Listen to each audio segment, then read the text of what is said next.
Last time we learned how tuberculosis touched the family.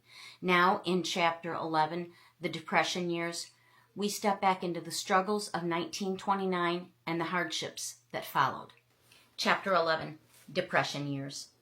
1929 saw the beginning of the Great Depression, kicked off by the crash of the New York stock market. As unemployment worsened, the demand for new cars just about disappeared, and since in those days almost all the automobiles were made in the immediate Detroit vicinity, the economy of the region was devastated. Like tens of thousands of others, Alex lost his job at the factory. After many months, he found work in a stockyard where they butchered cattle. His job was to salvage the cowhides. These were hard years for a great many people in the country. Alex's employment was sporadic and very low paying. Julia worked again as a domestic for wealthy people in Trenton, or walked 3 miles to Flat Rock to clerk in a store. Alexander again found himself caring for his brothers and sister.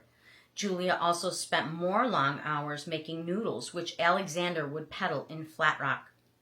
There were many times when there would be no meat, and the homegrown vegetables canned with such great effort provided the family's meals. A low point occurred when, one Thanksgiving, things were harder than ever, but a Wayne County social worker showed up with a bushel basket full of groceries. This was the first time they'd ever tasted cranberry sauce. Clothes came from the Goodwill store and hand-me-downs from friends. When nothing else was available, Alex worked odd jobs in the neighborhood for $1 a day. Theirs wasn't an isolated case.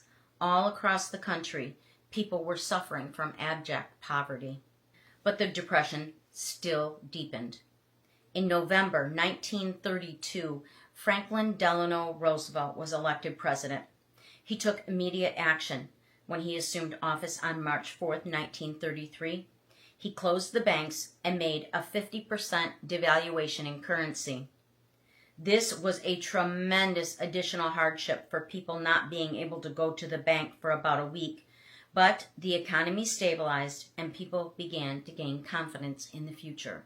Work programs and government home loans became available, and the long, slow rise from the depths had begun. The recovery was very slow, and it was not until the boost in production required for World War II that the Depression finally came to an end. But things began slowly also to pick up for Alex. The WPA, the Works Progress Administration, came into effect in 1933. And Alex found work in that program.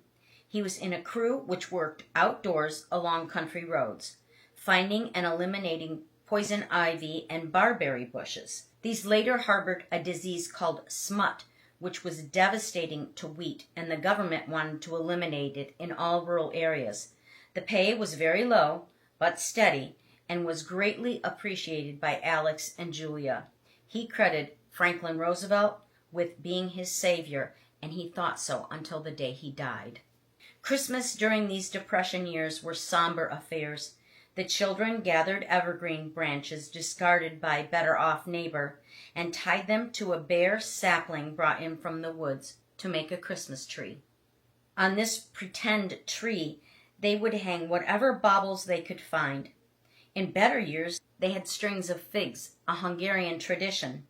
But there was no money for figs, so they substituted strings of popcorn. Treasured odd bits of belongings were exchanged as gifts, and a link of chain, probably from a pocket watch, changed hands each holiday when no funds were available for real gifts.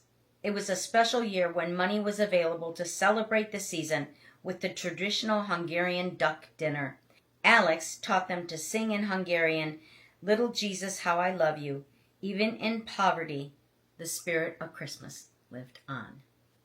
Even in the hardest times, the family still held on to hope and traditions. Thank you for listening. I will continue soon with Chapter 12.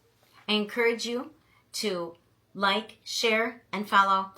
And I have created a playlist titled My Grandmother's Life where you can go back and watch all the episodes.